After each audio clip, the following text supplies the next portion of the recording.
island to our right is called Rudder Key. Rudder Key is the name. That is owned by the famous magician David Copperfield. Oh, okay. David Copperfield, right? Now, Mr. David Copperfield owns 11 islands in Exuma Keys. If you look more to your left, dang, you're going to see about 2 or 3 more. Right? But the structure directly in front of us is called the Common Cave. Common Cave. The locals like to call it the Angel Wing Cave. Right? Normally say once you stick the ball inside, all your problems go away.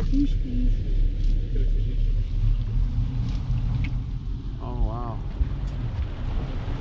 All natural.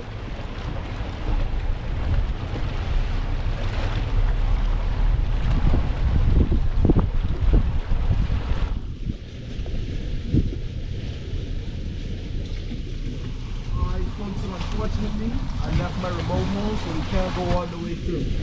Alright, next time when you come back, you look. Oh wow.